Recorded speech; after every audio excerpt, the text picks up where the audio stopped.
चाहत पांडे का big boss का इवेक्शन हो चुका है। यहाँ पे घर से बाहर आ चुकी है और आकर बिग बॉस को एक्सपोज किया है। क्या क्या बोला उन्होंने और क्या क्या मीडिया के सामने बताया है, पूरा आपको अपडेट बताऊंगा कि टॉप 3 किसको बताया है और विनर कौन है वो भी बता दिया है। यहाँ पे कुछ क्वेश्चन है जो चाहत से पूछा जाता है और क्वेश्चन का जवाब क्या देती है मैं बताता हूँ आपको गाइस।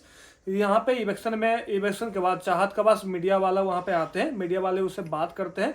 मैं कुछ क्वेश्चन आपको बताऊंगा कि क्या मेन क्वेश्चन उनसे क्या पूछा है। मीडिया उनसे पूछती है कि आपको कैसा लग रहा है बाहर आके, क्या आपने सोचा था यहाँ पे फिनाले के इतने करीब आने के बाद एक हफ्ते पहले आपका इलेक्शन हो जाएगा। तो यहाँ पे चाहत पांडे बोलती है कि नहीं, मैंने ऐसा नहीं सोचा था, लेकिन हाँ मैं डिजर्व करती थी, मैं टॉप 5 जा सकती थी। यहाँ पे ये चाहत बोलती है यहाँ पे कि मैं टॉप 5 में जाना डिजर्व करती है। ऐसे घर में बहुत से लोग हैं जैसे कि शिल्पा, ईशा और चुम, ये मेरे से पहले इवेक्ट होना चाहिए था यहाँ पे, क्योंकि गाइस मैं बाहर आके देखा कि मैं इनसे ज़्यादा इनसे सपोर्ट ले रही थी, फैंस मेरे ज़्यादा है यहाँ पे। लेकिन शो में यही होना था। शो में चाहत पांडे ने जो यहाँ पे बोली वो सही बोली भाई, क्योंकि चाहत ने बंदी ने अच्छा खेला है। अब मुझे गर्व भी है भाई, बंदी ने जो खेला ना स्टार्टिंग से लेकर इन तक वो शेरनी की तरह खेली है और उस शिल्पा से तो अच्छा खेलती है गाइस, ये मानना पड़ेगा आपको भी। लेकिन इनके साथ अनफेयर हुआ है, अच्छे से खेला और आपका गेम सैल्यूट है, आप अच्छा खेला है और जितनी तरीके सपोर्ट मिला था ना, आप टॉप 5 में जाना डिजर्व करती थी, मेरे तरफ से भी आपको बोलता हूँ मैं ये। लेकिन मेकर ने यहाँ घटिया गेम खेल के आपको निकाला है। आगे इनसे पूछा जाता है कि बिग बॉस के घर में आपकी मम्मी आई, अविनाश को उन्होंने कुछ बोला, उसके बाद अविनाश ने जब आपके बॉयफ्रेंड को लेकर सवाल उठाया यहाँ पे, लेकिन फिर सलमान खान भी इस चीज़ को उठाया। तो ये बोलती है फिर देखो मैंने जो आके बोला वो गलत नहीं बोला मैंने, अविनाश कुछ ऐसा गंदा बोल रहा था यहाँ पे, ईशा भी गंदा बोल रही थी। मम्मी ने टीवी पे सब देखा, वहाँ पे लाइव फीड भी देखा और सही नहीं लगा उनको। उन्होंने जो किया है यहाँ पे कि उनको सही लगा बाद में। तो इसके बाद जो बॉयफ्रेंड वाला मुद्दा हुआ था जो कि है ही नहीं, वो जो कि मुझे बिल्कुल गलत लगा कि भाई मुझे पसंद नहीं लग रहा था वो, तब से मुझे घर आना चाहता था कि किसी के पर्सनल लाइफ पे सवाल उठाना वो फेयर नहीं लग रहा था इस शो में।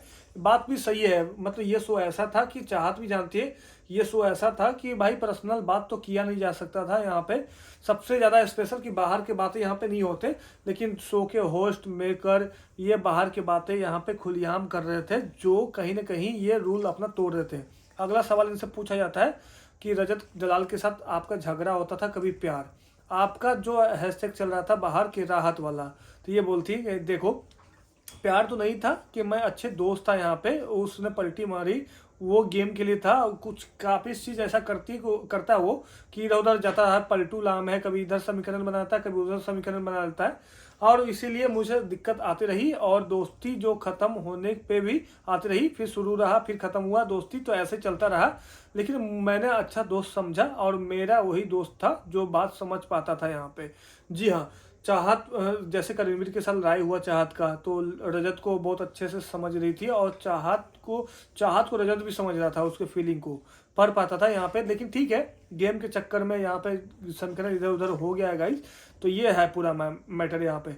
अगला सवाल पूछा जाता है कि अविनाश के साथ बाहर दोस्ती रहेगी, तो ये बोलती कि नहीं, बिल्कुल नहीं, माँ ने जो बोला है वही रहेगा और मम्मी की बात मैं हर बात मानती हूँ। जैसे कि वैसे भी कुछ अच्छा काम नहीं किया है यहाँ पे अविनाश ने कि जिससे बाहर मेरा दोस्त बन के रहे, मैं उससे दूर रहना पसंद करूँगी।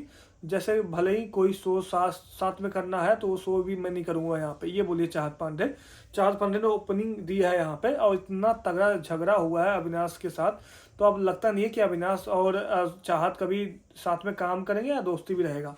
अगला सवाल पूछा जाता है इनसे, विवियन और करण का गेम कैसा लग रहा है। लोग बोल रहे हैं कि शिल्पा ईशा का गेम नहीं है, तब भी फिर भी वो शो में है। तो ये बोलती है हाँ, देखो विवियन की बात करें तो विवियन अभी गेम खेलना शुरू किया है।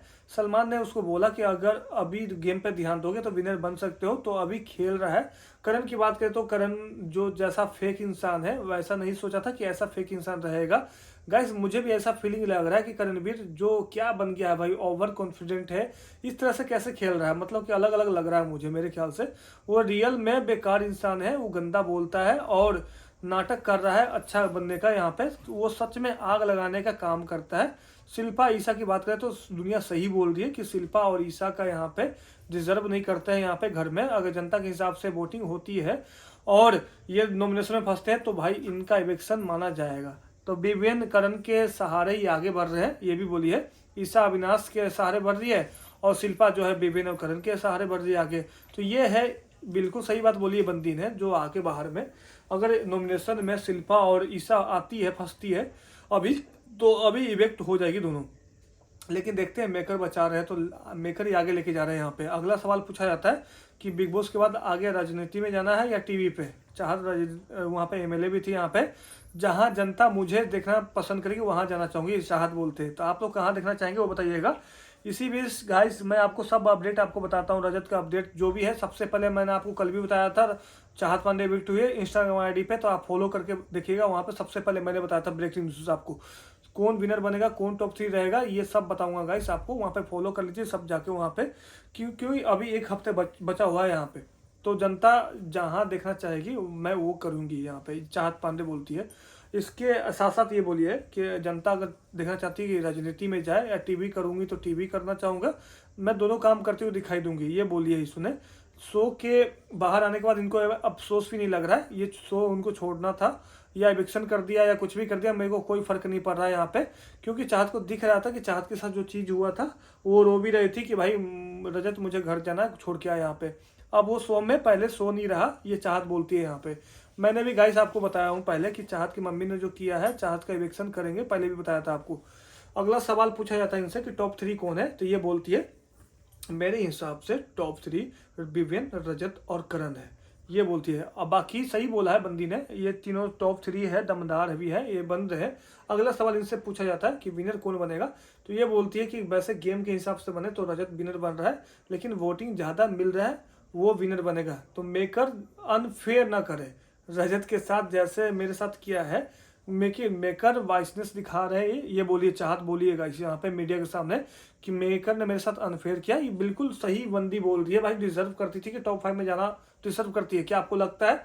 मुझे तो लगता है कि रजत का तो दुख होता है, चाहत का भी दुख है कि भाई चाहत भी अच्छा खेली है लेकिन इसको बाहर कर दिया यहाँ पे, ये तो गलत किया है यहाँ पे मेरे ख्याल से। तो ये बोलती है यहाँ पे कि विनर की बात करें तो अनफेयर ना करे तो रजत दलाल जो है विनर बन जाएगा बिग बॉस 18 का।